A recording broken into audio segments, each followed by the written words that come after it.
और इसी बीच बड़ी खबर आ चुकी है कि नीतीश कुमार 20 नवंबर को शपथ कर लेने वाले हैं। पटना के गांधी मैदान में शपथ ग्रहण समारोह होगा और 17 से 20 नवंबर तक गांधी मैदान में प्रवेश बंद कर दिया गया है। और इसी के बीच पीएम आवास पर बैठक भी जारी है। गृहमंत्री अमित शाह बैठक में मौजूद हैं। बीजेपी अध्यक्ष जेपी नड्डा भी बैठक में मौजूद हैं। गठबंधन की तरफ से नीतीश कुमार मुख्यमंत्री पद की शपथ लेंगे एक बार फिर, और दूसरी तरफ बीजेपी की अपनी अंदरूनी बैठक भी जारी। दिल्ली ब्लास्ट के बाद जहां डॉक्टर्स का टेरर मॉड्यूल बेनकाब हुआ, तो फरीदाबाद की अल फलाह यूनिवर्सिटी लगातार सुर्खियों में बनी है। बम धमाके में गिरफ्तार की गई जैश ए मोहम्मद मॉड्यूल की सदस्य डॉक्टर शाहीन शाहिद को लेकर एंटी टेररिस्ट स्क्वाड यानी एटीएस लगातार खुलासे कर रही। शाहीन शाहिद जिस सिम कार्ड का इस्तेमाल कर रही वो फर्जी पते पर था। उसकी ट्रैवल हिस्ट्री जब खंगाली गई तो ट्रैवल हिस्ट्री से चौंकाने वाला खुलासा हुआ है।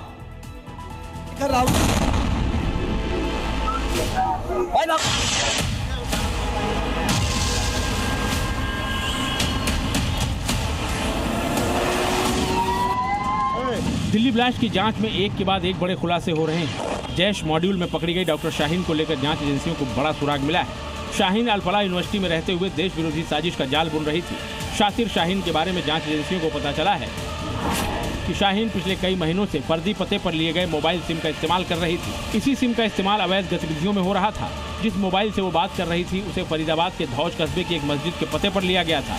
शाहीन रहती तो अल फलाह यूनिवर्सिटी के अंदर थी, लेकिन उसने सिम कार्ड मस्जिद के पते पर लिया था। चौंकाने वाली बात यह भी है कि शाहीन कभी भी अपने लखनऊ में पिता के घर को स्थायी पता नहीं लिखती थी। एजेंसियों का मानना है कि फर्जी पते का इस्तेमाल उसकी गतिविधियों को छिपाने का तरीका हो सकता है। 10 नवंबर को दिल्ली में हुए धमाके को लेकर जांच जैसे जैसे आगे बढ़ रही है, व्हाइट कॉलर टेरर नेटवर्क जांच का दायरा बढ़ता ही जा रहा है। जैश की मैडम सर्जन का कानपुर नेटवर्क भी धीरे धीरे डिकोड हो रहा है। कानपुर में जिस नेटवर्क को डॉक्टर शाहीन शाहिद ने खड़ा किया था उसकी जाँच भी अब तेज हो गई है।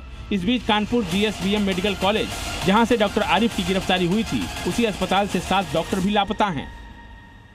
आतंकी doctor Shaheen Kanpur medical college के फार्माकोलॉजी विभाग की विभागाध्यक्ष रह चुकी है। साल 2013 में डॉक्टर शाहीन अचानक कॉलेज से गायब हो गई थी। शाहीन की तरह ही फिजियोलॉजी, एनाटॉमी, मेडिसिन और सर्जरी विभाग से एक के बाद एक 7 डॉक्टर लापता हो गए थे, जो अब सुरक्षा एजेंसियों के रडार पर हैं। 2021 में उनको बर्खास्त कर दिया जाता है। उसी समय से 7 डॉक्टर और भी लापता है। सूत्रों की माने तो 7 डॉक्टरों में 3 डॉक्टर सर्जरी विभाग के थे, जो भी उसी समय से लापता थे। उनको भी लेटर जारी किया गया, लेकिन कोई जवाब नहीं आने पर 2021 में उनको भी बर्खास्त कर दिया गया।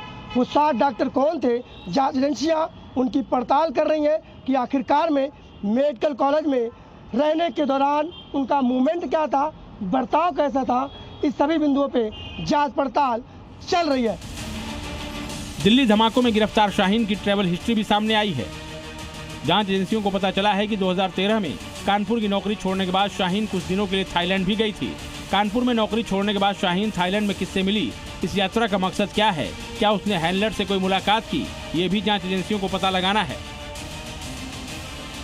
दिल्ली लाल किला ब्लास्ट केस में शामिल आतंकी लखनऊ की डॉक्टर शाहीन सईद 10 साल से पाकिस्तान समर्थित आतंकी संगठन जैश ए मोहम्मद से जुड़ी थी।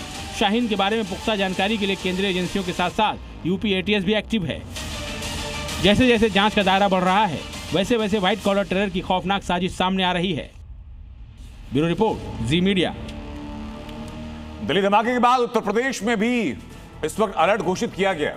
आगरा में विशेष अभियान चलाया जा रहा है और विशेष अभियान चलाकर के मस्जिदों में बाहर से आकर रुकने वाले लोगों का वेरिफिकेशन कराया जा रहा है। इसी बीच लखीमपुर खीरी में गुजरात ATS ने आतंकी सोहेल के घर पर छापेमारी की, उसके परिजनों से पूछताछ भी की। इस कार्रवाई से पूरे इलाके में चर्चा का विषय बना हुआ है।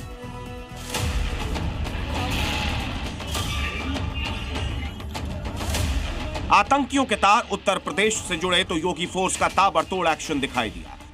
लखनऊ की रहने वाली जैश की आतंकी लेडी शाहीन सईद की गिरफ्तारी के बाद उसके भाई परवेज को भी गिरफ्तार कर लिया गया।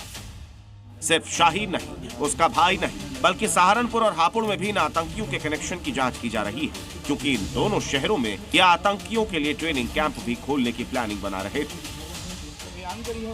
इस बीच लखीमपुर में रहने वाले ISIS आतंकी सुहेल के घर पर भी गुजरात ATS की टीम ने छापेमारी की।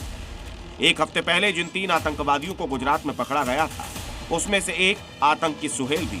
गुजरात एटीएस की टीम जब आतंकी सुहेल के घर पहुंची तो पूरे इलाके में हड़कंप मच गया। एटीएस की टीम ने सुहेल के घर की तलाशी ली, साथ ही सुहेल के घर वालों से पूछताछ की।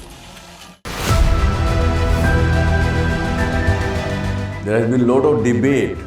What is the true meaning of Dhamma or Dharma? आत्मा और परमात्मा के बीच सनातन सेवा का संबंध कायम रहेगा, इसी को कहते हैं सनातन धर्म। Whenever you believe in something, your belief system that works, and then the nature helps. Things may change in my life, but this relation will never change and no power can hinder. Why God fear? क्या हम fear की वजह से परमात्मा से प्यार करें कि नहीं तो वो दंड दे देगा हमको?